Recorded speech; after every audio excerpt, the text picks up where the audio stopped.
Friends, CMA CS संगीत Saurabh this side. कैसे हैं आप सब? होपफुली फ्रेंड्स आप सभी अच्छे ही होंगे। तो चलिए फ्रेंड्स, आज जो गवर्नमेंट वैकेंसी आई है उसके बारे में हम लोग डिस्कस करते हैं। आज जो वैकेंसी आई हुई है फ्रेंड्स, वो वैकेंसी आई हुई इंडियन इंस्टीट्यूट ऑफ टेक्नोलॉजी यानी आईआईटी आईएसएम धनबाद की तरफ से, जिसे कि हम लोग इंडियन स्कूल ऑफ माइंस के नाम से भी जानते हैं। और इसमें वैकेंसी आई हुई है अकाउंट्स एग्जीक्यूटिव की। टोटल नंबर ऑफ पोस्ट इसमें 2 है। और जहां तक आपके पहली बात मैं बता दूं, ये फ्रेंड वैकेंसी जो आई है ये कॉन्ट्रेक्चुअल वैकेंसी आई हुई है, ये परमानेंट वैकेंसी नहीं है। और जहाँ तक आपके ये प्रोजेक्ट ड्यूरेशन का सवाल है, तो इन्होंने बता रखा है कि 5 ईयर आपका ये प्रोजेक्ट ड्यूरेशन है। तो आप मान के चले कि ऑन एन एवरेज आपको ये 5 ईयर्स के लिए आपको ये एम्प्लॉयमेंट दी जाएगी। और अगर फिर फर्दर कुछ अगर एक्सटेंशन अगर होता है इस प्रोजेक्ट का, तो फिर उस बेसिस पे आपको फिर फर्दर एक्सटेंशन दिया जा सकता है। और फ्रेंड, जहाँ तक आपकी एजुकेशन क्वालिफिकेशन का सवाल है, तो उन्होंने बता रखा है कि अगर सीए क्वालिफाइड हो, या फिर आप अगर आईसीडब्ल्यूए यानी अगर आप सीएमए क्वालिफाइड हो, या फिर आप सीएस क्वालिफाइड हो, तो आप एलिजिबल हो अप्लाई करने के लिए। इसमें आपको ऐसा कोई एक्सपीरियंस की जरूरत नहीं है, मतलब qualified CA, qualified CMA, qualified CS आप हो तो आप एलिजिबल हो इसमें अप्लाई करने के लिए।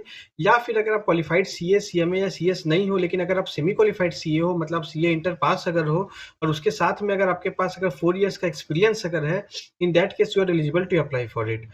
और फ्रेंड्स, जहाँ तक आपके एसेंशियल एक्सपीरियंस का सवाल है, तो उन्होंने बता रखा है इसमें कि आपके पास जो 3 ईयर एक्सपीरियंस जो होनी चाहिए, वो एज एन अकाउंटेंट होनी चाहिए इन अनदर और in any other financial position. तो उन्होंने बोल रखा है कि आपने अगर अकाउंटेंट की कैपेसिटी में या फिर किसी फाइनेंशियल पोजीशन की कैपेसिटी में आपने अगर 3 ईयर्स का एक्सपीरियंस अगर ले रखा है, तो फिर आपको ये इसमें आप एलिजिबल है अप्लाई करने के लिए। हालांकि फ्रेंड्स, यहाँ पे थोड़ा कॉन्ट्रडिक्शन है इनके नोटिफिकेशन में, क्योंकि यहाँ पे इन्होंने एसेंशियल क्वालिफिकेशन में इन्होंने बोल रखा है कि सीए, सीएमए, सीएस या फिर semi qualified with 4 year experience, ये बोल रखा है। यानी सीए, सीएस, सीएमए के लिए कोई एक्सपीरियंस मांगा नहीं। लेकिन यहाँ पे अगर आप देखेंगे तो इन कॉन्ट्रडिक्शन में ये बोल रहे हैं कि आपके पास अकाउंटेंट के पोजीशन पे या किसी फाइनेंशियल पोजीशन पे आपके पास 3 इयर्स का एक्सपीरियंस होना चाहिए, या फिर जो भी अकाउंटिंग प्रोसीजर वगैरह होती है उसमें। अगर इसका मैं इंटरप्रिटेशन निकालूं फ्रेंड, जो मुझे समझ में आती है, तो वो ये है कि अगर आप सीए, सीएस, सीएमए हो, तो फिर आपको इसमें कोई एक्सपीरियंस की जरूरत नहीं है।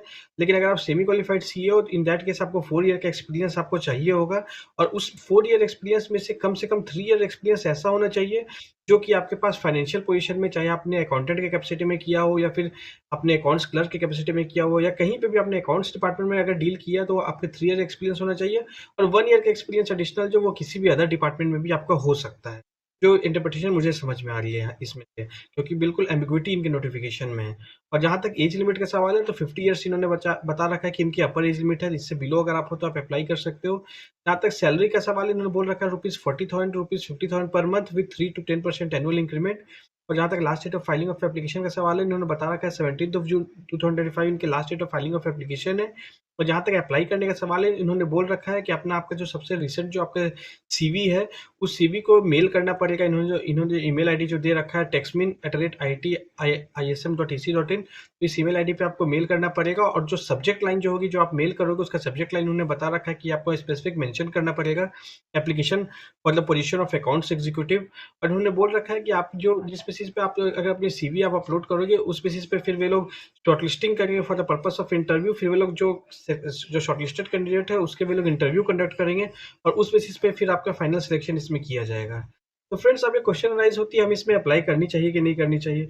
तो अगर मुझसे अगर पर्सनली अगर बोलोगे फ्रेंड, तो being a qualified CA, CMA, CS, मुझे वैकेंसी बिल्कुल भी ये जस्टिफाइबल नहीं लग रही है कि अगर आप क्वालिफाइड हो तो शायद आपको ये अप्लाई नहीं करनी चाहिए। या फिर अगर आपके पास इससे बेटर अपॉर्चुनिटी अगर नहीं है, तो फिर आप अप्लाई कर सकते हो। बट इन जनरल आपको इसमें अप्लाई नहीं करनी चाहिए। लेकिन अगर आप सेमी क्वालिफाइड सीए अगर हो, आपने सीए इंटर अगर कर रखा है, तो उस केस में आपको बोलूँगा कि आपको इसमें ज़रूर आपको अप्लाई करनी चाहिए। आपका सेमी क्वालिफाइड आप सीए हो, साथ में आपके पास आप मान के चलो कि 4 ईयर का आपके पास experience, out of which 3 year experience आपके पास फाइनेंस एंड अकाउंट्स में है, तो आप इसमें डेफिनेटली अप्लाई कर सकते हो। क्योंकि आपके लिए वैकेंसी जो है बिल्कुल सूटेड है। ₹50,000 आस-पास आपको पेमेंट किया जाएगा, 40 टू 50 के बीच में, जो कि being taking into account a semi qualified CA. और ये ठीक-ठाक सैलरी मानी जाएगी, क्योंकि आपका एक अल्टीमेटली गवर्नमेंट ऑफ ऑर्गेनाइजेशन ही आपका है, government of India, IIT ISM. तो फिर इसमें आप एक्सपीरियंस आप गेन करते हो, तो फिर अदर भी गवर्नमेंट वैकेंसी में आपको इसमें हेल्प मिल सकती है। तो चलिए फ्रेंड्स, ये डिसीजन आपका है। हम लोग मिलते हैं फिर अपने किसी अगले गवर्नमेंट जॉब रिलेटेड वीडियोज़ में। तब तक के लिए take care and subscribe our channel. Thank you.